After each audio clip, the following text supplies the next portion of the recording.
Yang aku bingung itu, kalau Yesus itu Tuhan, kenapa dia harus mesti turun terus jadi manusia juga, terus nebus dosa umatnya? Kenapa nggak langsung aja, kan dia Tuhan? Nah,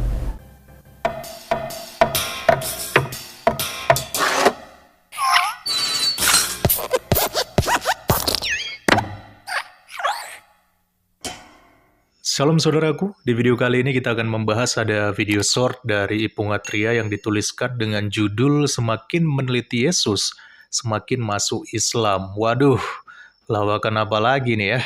Oke lah, mari langsung aja kita simak terlebih dahulu video shortnya. Yang aku bingung itu, kalau Yesus itu Tuhan, kenapa dia harus mesti turun terus jadi manusia juga, terus nebus dosa umatnya? Kenapa nggak langsung aja, kan dia Tuhan? nah, kalau Tuhan itu Maha Kuasa, nggak perlu ribet-ribet ada seseorang manusia dibunuh, disalib, disiksa hanya untuk urusan menebus. Tuhan itu kun fayakun. Tahu kun fayakun? Kun fayakun itu sesuatu, jadilah maka jadilah. Hai kalian, hai manusia, dosamu aku ampuni. Selesai. Tidak perlu ada sebuah tragedi besar. Ada anak manusia disalibkan, disiksa, dan seterusnya.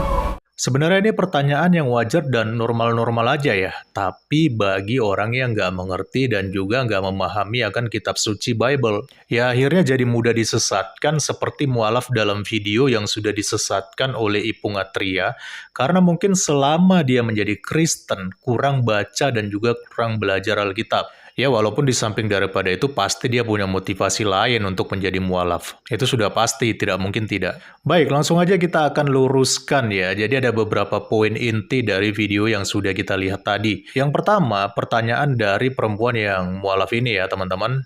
Dia bertanya, kalau Yesus itu Tuhan, kenapa mesti turun jadi manusia, menebus dosa, dan kenapa nggak langsung aja gitu loh, dia kan Tuhan. Lalu yang kedua juga ada pertanyaan atau juga pernyataan ini dari Ipung Atria ya. Dia bilang, kalau Tuhan itu Maha Kuasa, harusnya nggak perlu ribet-ribet menjadi seorang manusia hanya untuk menghapus dosa.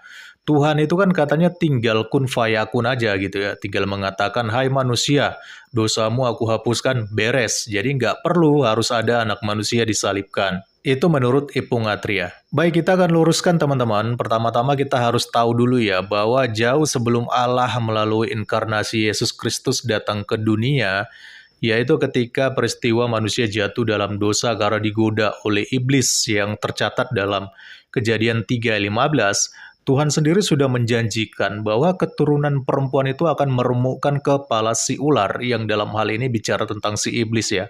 Dan keturunan perempuan yang dimaksud di sini itu merujuk kepada Yesus Kristus. Jadi dari sejak awal pun Allah sudah berketetapan bahwa keturunan dari perempuan atau Hawa yang akan mengalahkan si iblis ini. Lalu yang kedua, kitab suci juga mengatakan bahwa upah dosa adalah maut, dan itu sudah merupakan ketetapan Allah. Jadi karena upah dosa adalah maut ataupun binasa, maka haruslah setiap orang berdosa itu binasa, teman-teman. Dan itu sudah merupakan ketetapan Allah sejak semula.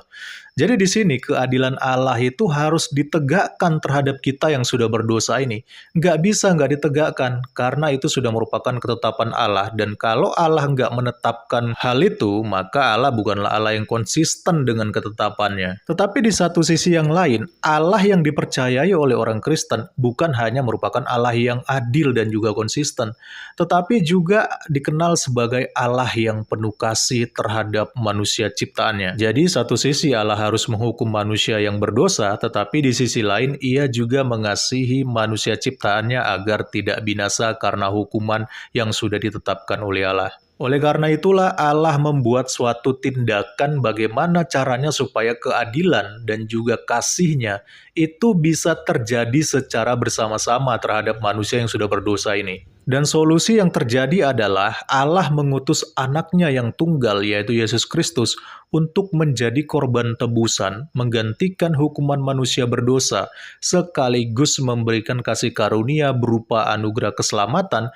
bagi siapa saja yang mau bertobat percaya dan menerima Kristus sebagai Tuhan dan Juru Selamat dalam hidupnya. Jadi dari peristiwa ini, akhirnya keadilan dan kasih Allah sama-sama dinyatakan. Tapi masalahnya kan katanya Tuhan itu maha kuasa, harusnya kun fayakun saja, ya dosa manusia itu bisa langsung dihapuskan dong. Tanpa Tuhan itu harus repot-repot turun menjadi manusia, menjadi korban tebusan bagi manusia yang berdosa. Memang betul, Tuhan itu maha kuasa, ia bisa saja melakukan sesuatu sesuka hatinya, termasuk menghapuskan begitu saja dosa manusia. Tetapi masalahnya adalah, yang pertama, jika Allah hanya menghapuskan dosa manusia begitu saja, berarti Allah adalah Allah yang tidak konsisten, karena ia telah melanggar aturannya sendiri bahwa upah dosa adalah maut. Lalu yang kedua, kalau Allah hanya menghapuskan dosa manusia begitu saja dengan cara kun fayakun, maka nggak akan ada jaminan kalau manusia itu akan bertobat begitu saja dan tidak melakukan dosa lagi. Bahkan bisa sebaliknya, manusia itu bisa semakin menjadi-jadi. Karena kalau dosa manusia hanya dibereskan dengan cara kun fayakun begitu saja oleh Tuhan, maka manusia justru akan menganggap murah kasih karunia Allah itu, karena manusia merasa Allah bisa menghapuskan dosa mereka begitu saja dengan cara kun fayakun tadi. Tetapi sebaliknya, jika dengan adanya peristiwa penyalipan Yesus Kristus, itu akan lebih efektif karena manusia berdosa yang merasa bahwa hidupnya sudah ditebus oleh Yesus Kristus akan menganggap bahwa ini adalah kasih karunia yang sangat berharga karena Kristus sudah rela mati demi saya yang harusnya dihukum dan mengalami kebinasaan, tetapi Yesus Kristus menggantikan semua hukuman itu demi saya. Lalu yang ketiga, justru dengan datangnya Allah ke dalam dunia melalui putranya Yesus Kristus, kita manusia jadi semakin yakin dan tahu bahwa kebangkitan dan sorga itu memang benar-benar ada, karena Yesus Kristus telah mengabarkannya, bahkan dia juga telah mengalaminya. Bahkan akhirnya kita juga jadi mengetahui bagaimana sifat dan karakter Allah di dalam Yesus Kristus. Dia maha pengasih, dia maha kuasa, dia maha baik, dan dia maha segala-galanya. Dan semua itu dia tunjukkan secara nyata di dunia agar kita orang-orang yang percaya kepadanya pun tahu bagaimana standar hidup sebagai orang yang percaya kepada Allah. Dan itu semua hanya bisa kita temukan dari teladan Yesus Kristus, bukan yang lain. Karena pada faktanya para nabi ataupun para rasul mereka pernah melakukan dosa, tetapi Yesus Kristus dikatakan sempurna dan tidak bercacat celah.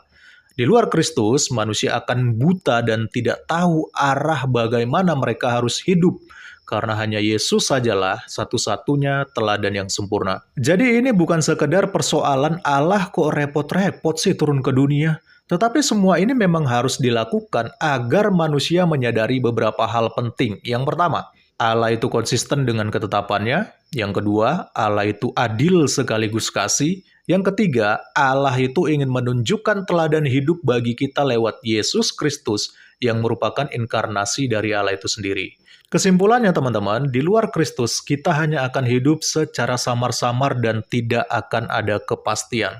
Karena kita tidak punya figur yang sempurna untuk menjadi teladan kita ataupun untuk kita teladani. Dan juga figur yang bisa menjamin keselamatan kekal bagi kita semua. Salam kritis, Tuhan Yesus memberkati. Salam.